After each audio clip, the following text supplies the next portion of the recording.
안녕하세요. 강력교 이정입니다. 이번 시간은 이 페이지의 건축법령의 적용 여부를 함께 보도록 하겠습니다. 여기 건축법령의 적용 여부는 건축물과 관련된 다양한 분쟁이 발생하게 되면 그러한 분쟁을 해결해야 되죠. 우리가 도로에서 자동차의 추돌 사건이 발생하게 되면 도로교통법을 적용하여 분쟁을 해결하고 있습니다. 가해자, 피해자 판단하죠. 그러면 건축물 건축과 관련되어서도 여러 가지 먼지, 소음 등이 발생하게 되면 건축주와 인근 주민 사이에 분쟁이 발생할 수 있을 겁니다. 그리고 공사용 차량이 드나들면서 인명피해가 발생하게 되면 이러한 때에도 발생한 분쟁이 해결돼야 할 겁니다. 그러한 분쟁 해결과 관련되어 어떤 법령을 적용하는지 그에 관한 사안들을 우리가 살펴줄 필요가 있습니다. 그러면 동그라미 1번 보게 되면 건축물과 관련되어 각종 분쟁이 발생했을 때 적용하는 법령 관계를 살펴봅니다. 일반적인 건축물이라고 하면 건축법을 적용하여 분쟁을 해결하게 되는데 그러한 건축법 적용을 배제하는 경우가 있습니다. 잠깐 우리가 이해하실 것이 있습니다. 우리가 알고 있는 지붕 있는 구조의 것들을 모두 건축물이라 표현합니다. 그러면 지붕 있는데 불구하고 특별히 4가지 형태의 건축물에 대해서는 건축법령을 배제하고 있습니다. 그래서 이 부분이 시험에 나오게 되면 시험 형태가 다음은 건축법령을 적용하지 않는 것들이다. 잘못된 것, 옳지 않은 것 찾아라. 그런 식으로 시험 문제가 나오더라고요. 그러면 박스에 1번 지정문화재나 가정문화재, 2번 철도, 궤도, 선로 부지에 존재하는 각종 시설, 3번 고속도로 통행시설, 4번 컨테이너를 이용한 간이 창고, 가로 속에 공장 용도의 것으로 이동 쉬운 것만. 그러면 잠깐 우리가 구분해 놓을 게 있습니다. 여기 지정문화재와 가지정문화재는 건축법령을 배제하고 있습니다. 여기 지정문화재는 이미 국보, 보물로 지정되어 있는 것을 말하고 가지정문화재는 문화재로서의 가치가 있는지를 조사하는 단계의 것들을 말합니다. 그래서 가지정문화재는 아직 문화재가 아닙니다. 그러면 이 지정문화재와 가지정문화재가 존재하게 된다면 저 문화재 등을 보호할 목적으로 주변 일대를 문화재 보호구역으로 지정하고 토지에 대한 이용개발 규제를 강화시키게 됩니다. 토지에 대한 규제가 강화되게 되면 땅값 떨어지게 되죠. 최근에 춘천 쪽에서는 레고랜드라고 하는 대규모 위락시설을 새로 조성하게 되었습니다. 그리고 그 부지에 각종 개발 사업을 하다 보니 청동기 시대의 유적이 발견되었거든요. 그러면 새로 발견된 문화재에 대해서는 문화재 가치가 있는 물건에 대해서는 진짜 문화재 가치 있는지 조사할 필요 있죠. 그 단계에 가정문화재가 되게 됩니다. 그리고 충분한 조사를 통해 보전 가치가 존재한다고 하면 아예 그 개발 사업이 무산되더라도 그냥 문화재 지정하고 보존하게 됩니다. 이번에 레고랜드 만들면서 그 청동기 시대에 유적이 문화재로 지정되지 않고 그냥 개발 사업을 강행하더라고요. 뭔가 좀 문제는 있는 것 같습니다. 그러면 지정문화재, 가정문화재 조금 이해되시겠습니까? 그러면 우리가 잠깐 이해하실 게 있습니다. 이런 지정문화재와 가정문화재를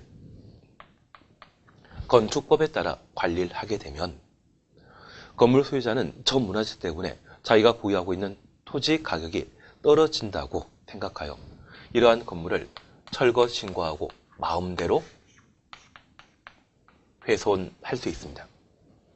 사실 우리 주변에 단독택을 취득하여 빌라 만들기 위해 철거 신고하고 단독택 전부를 철거하는 경우를 허다하게 보셨습니다. 그러면 이러한 문화재에 대해서도 건축법을 계속 적용하게 된다면 그런 일 계속 발생할 수 있죠. 다음 세대에 물려줄 문화재가 남아나지 않습니다.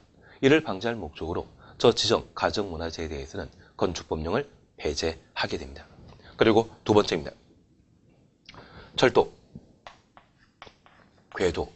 여기 철도는 기찻길을 말합니다. 궤도는 지하철 다니는 길을 말합니다. 그러한 선로 부지에 존재하는 각종 시설에 대해서는 건축 법령을 배제하고 있습니다. 그래서 우리 2번과 관련되어 운전보안시설, 보행시설, 플랫폼, 급수, 급탄, 급유, 시설. 이러한 것들은 건축 법령을 배제하는데 이러한 것에 철도시설이라는 것은 따로 못 받습니다. 사실 이 철도시설이라고 하는 말은 우리가 잘 알고 있는 서울역, 영등포역 들어본 적 있으시죠? 그런 역사 건물을 법에서는 철도시설이라 표현합니다.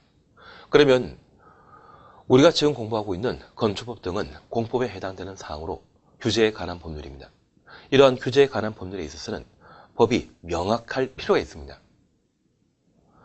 만약 그 법령이 명확하지 않고 행정청의 재량적인 판단이 가능하다라고 하면 일반 국민의 기본권을 과도하게 침해할 수 있거든요. 그래서 여기 건축법을 적용한다 안 한다 이런 부분들은 규제에 관한 사항으로 명확할 필요 있죠. 그러면 철도 등의 선로 부지에 존재하는 다양한 시설에 대해서는 건축법령을 배제하고 있지만 여기에 나열되지 않는 철도시설, 서울역은 건축법 적용 대상이 되게 됩니다.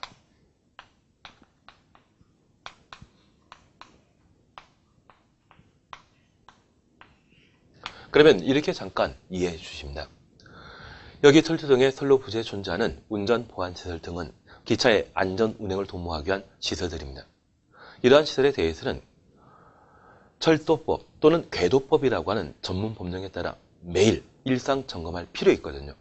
그래서 우리가 지하철이나 또는 기차 같은 경우는 밤 12시 이후에는 일정한 시간부터 그 다음날 일정한 시간까지는 운행을 중단하고 해당 직원들이 해당 시설들을 점검한다는 것 알고 있으시죠? 그러한 점검 형태는 매일 반복되는 것으로 일상 점검이라 표현하게 됩니다. 그런데 서울역에 해당되는 철도시설의 경우는 기차표를 판매하고 기차 시간 될 때까지 기다리는 대합실 기능을 가지고 있습니다. 기차의 안전운행과 직접 관계된 것 아니죠. 그래서 이러한 철도시설 등을 만약 건축법에 따라 관리하게 된다면 우리 건축법에서는 정기점검 제도를 따로 마련하고 있습니다. 여기 정기점검 제도는 건축물 중에 특정한 건축물에 대해서는 2년마다 한 번 정기점검하도록 되어 있는데 2년에 한 번 정기점검하게 되면 기차사고 끊임없이 발생할 수 있지 않습니까? 그래서 기차의 안전운행과 직접 관계된 시설에 대해서는 철도법 등의 전문 법령을 적용하도록 되어 있고 기차의 운행과 관계없는 서울역 등의 철도시설에 대해서는 건축법령을 계속 적용하게 됩니다. 그래서 시험에 다음은 건축법령을 적용하지 않는 건축물이다. 잘못된 것 찾으라고 하면 1번 지정문화재, 2번 가정문화재, 그리고 철도 선로부재, 철도시설. 저 철도시설이란 말 쓰게 된다고 하면 우리가 생소한 용어이지만 저 철도시설은 무엇이다? 서울역 역사 건물을 말합니다. 저 역사 건물은 건축법 적용 대상이죠. 그래서 틀린 정답으로 철도시설을 답으로 꼽아주셔야 됩니다. 서울역을 우리 건축법 보면서 갑자기 철도시설로 해서 우리가 당할 수 있지만 이게 법과 관련된 기본적인 약속에 해당됩니다. 앞으로 서울역에 대해서는 건축법령상 뭐라 표현한다? 철도시설이라 표현합니다. 그러면 선로 부지에 존재하는 다양한 시설 중에 저 철도시설을 제외한 운전보안시설, 보행시설, 플랫폼, 급수, 급탄, 급유 시설 이러한 것들은 건축법을 배제하고 철도시설만큼은 건축법 적용 대상이다. 그런 구분을 해놓습니다. 그리고 3번에 고속도로 통행증수시설, 톨게이트를 말합니다. 이러한 통행증수시설은 고속도로 한가운데 만들어져 있죠. 그것은 대지에 만들어져 있는 것이 아니라 도로에 만들어져 있습니다. 토지에 대한